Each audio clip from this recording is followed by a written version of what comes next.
아낌없이 주는 호랑이.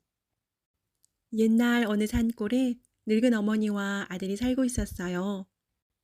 어느 날 아들이 산에서 나무를 하고 있는데 호랑이 울음소리가 들렸어요.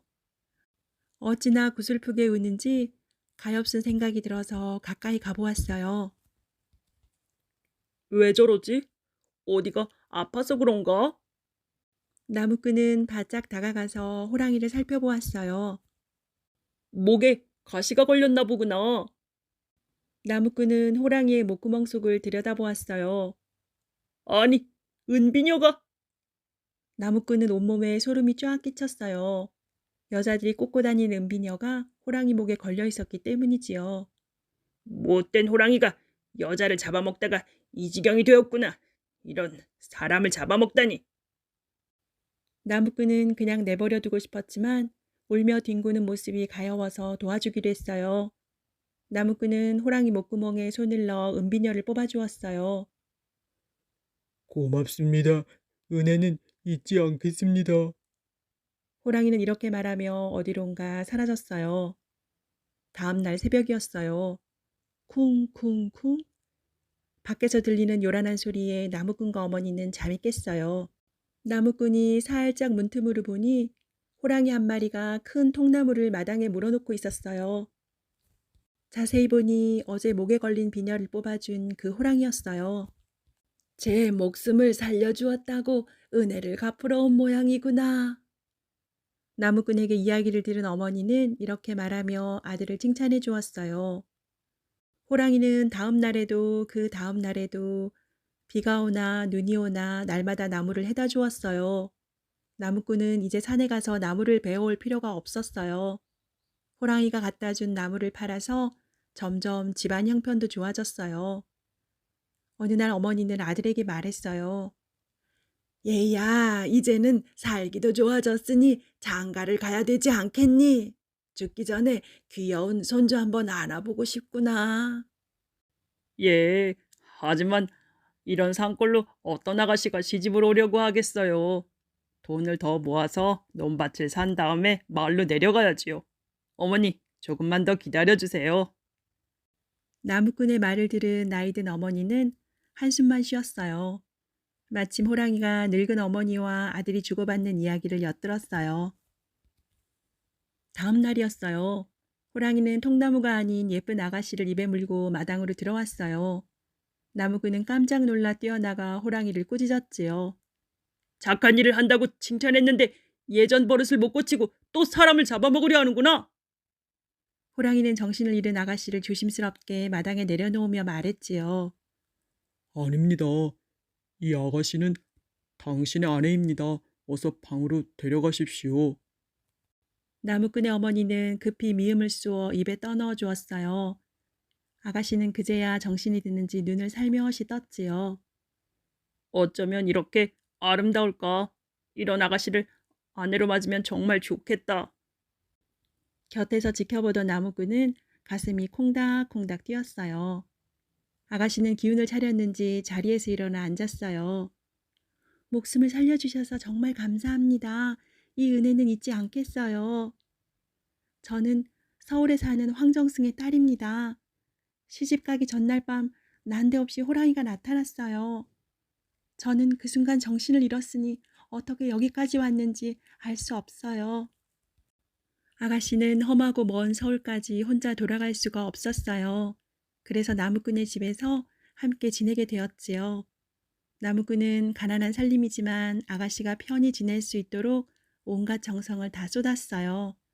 아가씨도 날이 갈수록 부지런하고 마음씨 착한 나무꾼에게 마음이 끌렸어요. 마침내 두 사람은 결혼하기로 약속했어요. 나무꾼은 뛸 듯이 기뻤으나 한편으로는 걱정이 되었어요. 나무꾼은 하도 답답하여 어머니에게 의논을 드렸지요.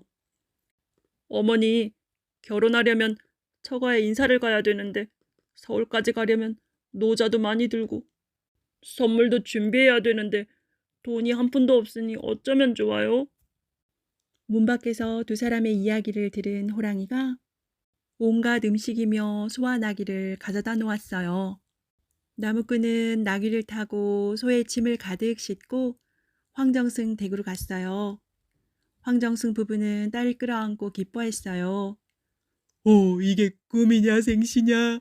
죽은 줄 알았던 우리 딸이 살아서 돌아왔구나.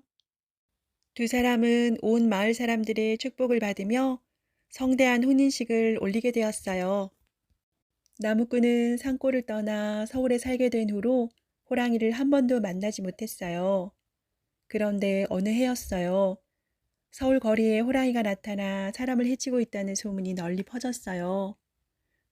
글쎄, 호랑이 한 마리가 서울 거리에 나타나 돌아다닌대요. 큰일 났어요. 어제는 밤중에 길 가던 사람을 호랑이가 죽였다지 뭐유. 호랑이 이야기가 끊임없이 사람들의 입에 오르내리자 이 소문은 금방 임금님의 귀에까지 들어갔어요. 서울에 나타난 호랑이를 잡는 사람에게는 전량의 상금과 벼슬을 내리겠다. 임금님은 전국 각지에 방을 붙이도록 명령했어요. 나무꾼은 벽에 붙인 방을 보는 순간 잊고 있었던 호랑이 생각이 났어요. 호랑이는 잘 지내고 있겠지? 어느 날 밤이었어요. 나무꾼은 잠이 오지 않아 마당에 나가 거닐고 있는데 뜻밖에도 산골의 호랑이가 거기 와 있었어요. 정말 반갑구나. 그동안 어떻게 지냈니? 나는 이제 늙어서 죽을 때가 된 것 같아요. 마지막 부탁이 있어 찾아왔어요. 내일 점심때 활을 가지고 마을 앞 큰 거리로 나와주세요. 내가 나타나 가까이 다가갈 테니 화살로 날 쏘아줘요. 만약 내게 맞지 않더라도 쓰러질 테니 그리 알아요. 호랑이는 이 말을 남기고는 어디론가 사라져 버렸어요. 점심때가 되자 나무꾼은 호랑이의 말대로 활을 메고 큰 거리로 나갔어요. 그때 갑자기 호랑이가 모습을 나타냈어요. 호랑이가 나타났다. 사람들이 놀라서 소리치며 겁에 질려 사방으로 도망쳐 숨었어요. 오직 나무꾼 혼자만이 활을 들고 길 한가운데 서 있었어요. 나무꾼을 본 호랑이는 가까이 다가오고 있었어요. 호랑이에게 잡혀먹어요. 빨리 도망쳐요. 사람들은 도망치라고 소리쳤으나 나무꾼은 꼼짝도 하지 않았어요. 어서 나에게 화살을 쏘세요. 호랑이는 나무꾼에게 다가오며 이렇게 울부짖는 것 같았어요. 가난한 나를 잘 살게 해준 호랑이를 어떻게 내 손으로 죽인단 말이냐? 그러나 나무꾼은 호랑이의 마지막 소원을 들어주지 않을 수 없었어요. 나무꾼은 땅바닥을 향하여 화살을 쏘았어요. 그러자 호랑이는 쿵 쓰러지며 재빨리 떨어진 화살을 입에 물었어요. 호랑이는 입에서 피를 쏟으며 죽었어요. 호랑이가 죽었다.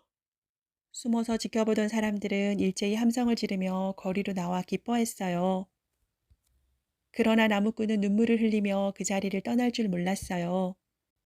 임금님은 나무꾼을 칭찬하며 상금 1000냥과 벼슬을 내렸어요.